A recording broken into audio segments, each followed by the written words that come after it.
Hey guys, today's video is going to be about performing a roof inspection. In particular, this is a video about hail. So we're doing a hail inspection right now, and we're on the back side, which seems to be the less hit side of the two. So we're going to start here. You're going to make a 10 foot by 10 foot area. So you'll mark the corner here and go over about, on an architectural shingle, it's about 3 shingle lengths. About here, and then you'll go about 20 shingles down.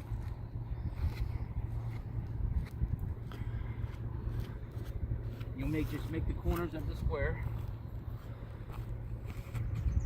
to start, and then in this area is where you're going to search for your damaged shingles. Here it looks like we either had a critter or we possibly had some wind.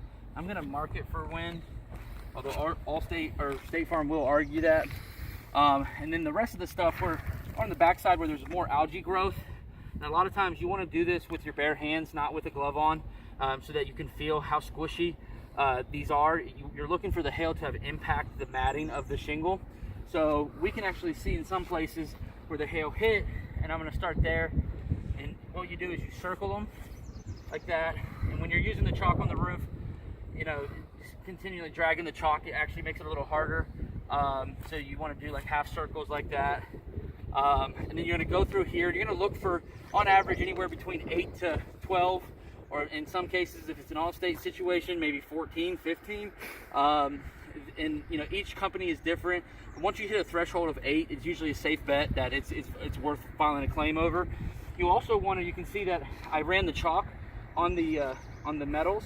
Now this is steel, so this is one of the hardest metals, and it's not showing a lot, but it is showing some pretty big dents for that steel.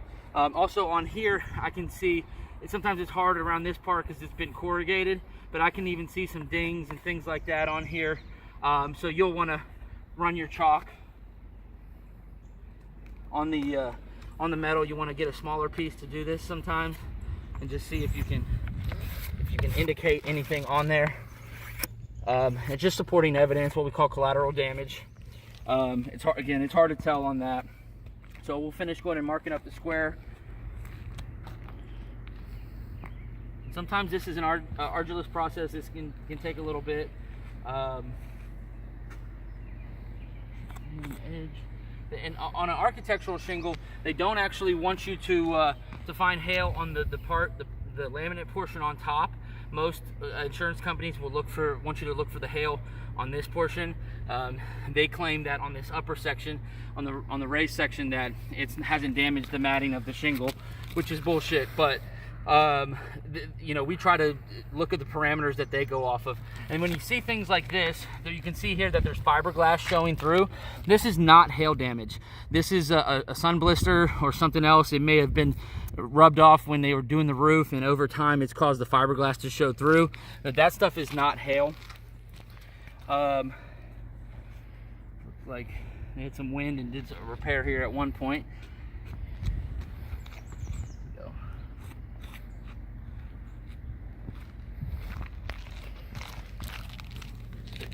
Call that an impact.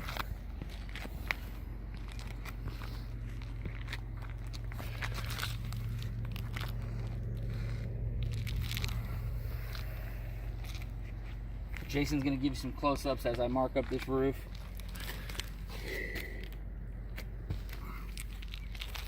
A lot of mechanical damage. Looks like where people either threw tools down or just were sloppy with their knives. You can see slices in the roof, things like that. That's the stuff you don't want to mark up. The adjuster won't trust your judgment, and honestly will be very condescending to you if you start pointing out stuff like that.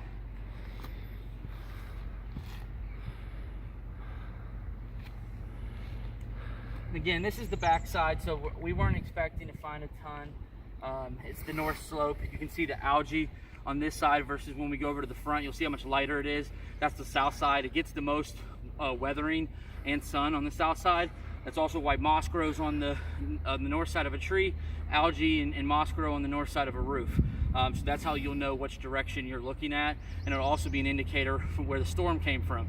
We know for a fact that the storm came from the southeast, so it came this direction in. It did not come at this direction, so everything that it hit here, it kind of came down like this and bounced off and splattered. It didn't get a direct impact. So the front side's gonna have a lot more damage. So I'm gonna go ahead and count up what I found because I just don't see anything additionally. So 1, 2, 3, 4, 5, 6, 7.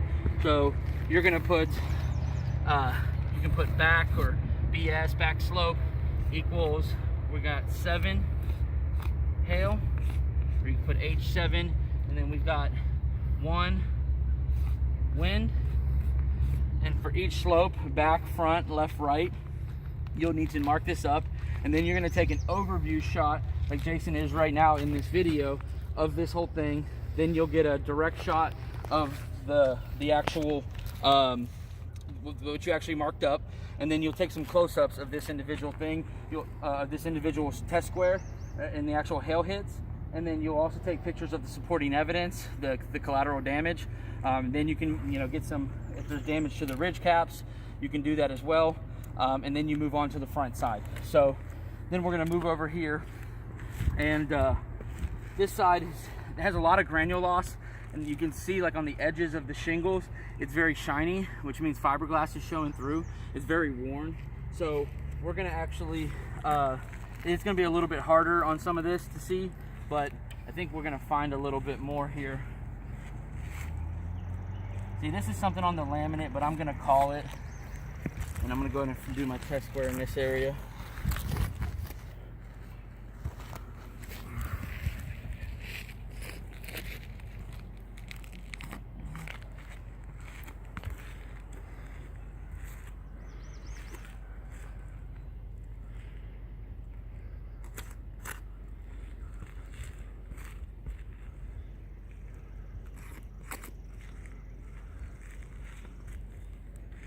And honestly, I do recommend, especially when you get in the summertime, wearing, a lot of guys wear sunglasses to block the sun, or at least wear a ball cap or something to try to keep the sun out of your eyes, because you can sometimes spend 15 minutes in a test square when you're up here with an adjuster searching for something inside his test square. So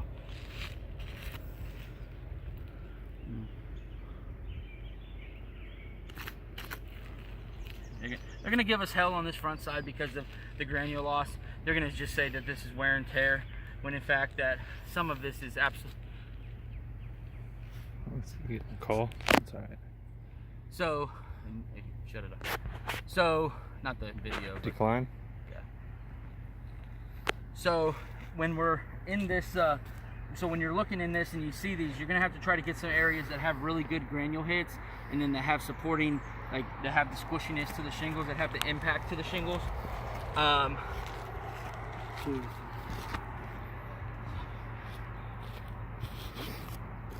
Finish off my test square here.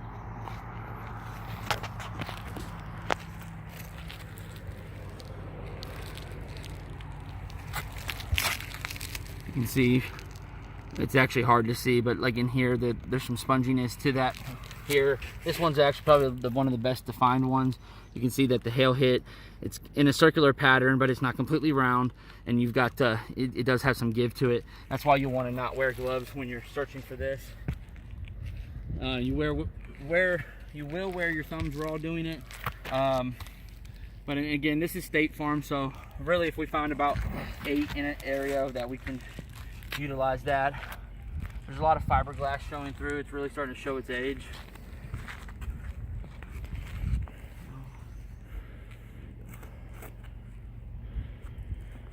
There we go. That's a good one. Here's probably one of the best ones yet. Have Jason get a close up. You can see that it's spider webbed. It's fractured out like a hailstone would be when it impacts.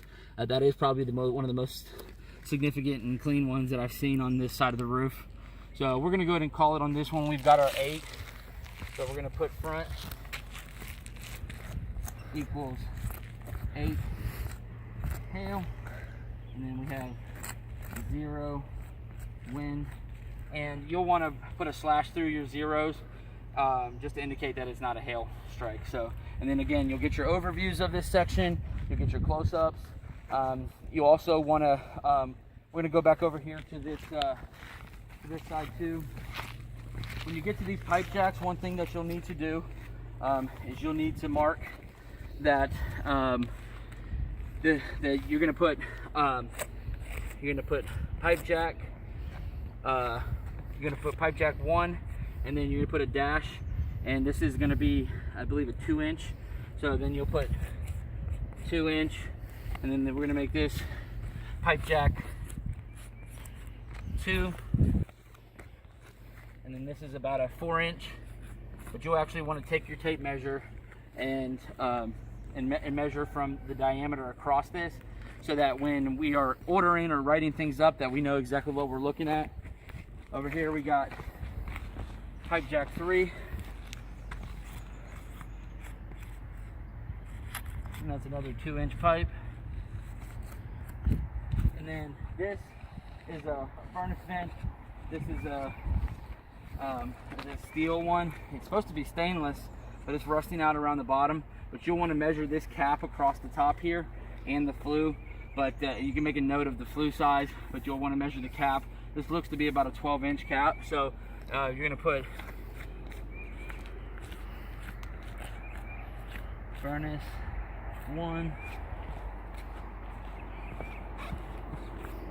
and then 12 inches. Again, don't eyeball this. I've been doing this for 20 years.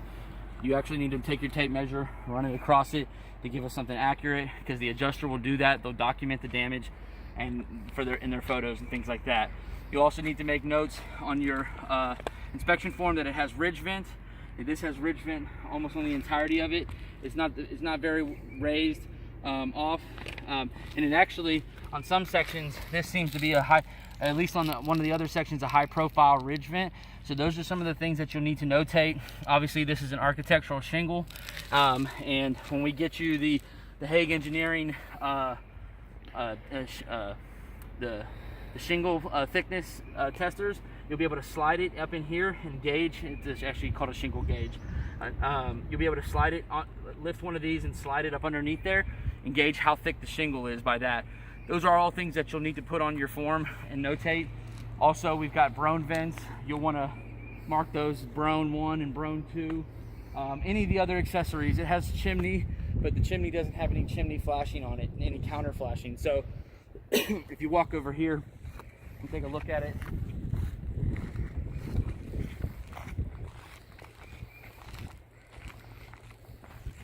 you can see right there that the chimney doesn't have any flashing on it.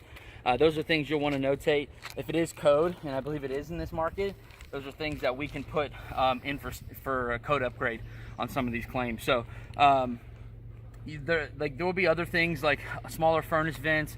There'll be box vents. This house just doesn't happen to have box vents, but if there are, you need to mark, BX1, BX2, BX3, just so that when we're looking at the photos, we know which box vent we're talking about. Or if you say, hey, there's a leak around box vent 2 or 3 or something like that. And then also, if there's any shingles missing, you need to take the opportunity to go ahead and tarp that, and then you can write emergency or ET for emergency tarp above it, and document that photo. So those are all things that we have to put in the supplement, and it'll slow down your claim if you don't get this done on the first try. So when you're out here doing the initial inspection, make sure you get that done, so that when you turn everything in, if you sign the contingency, that you can then move forward with that. So this is the first overview of hail assessment on a roof.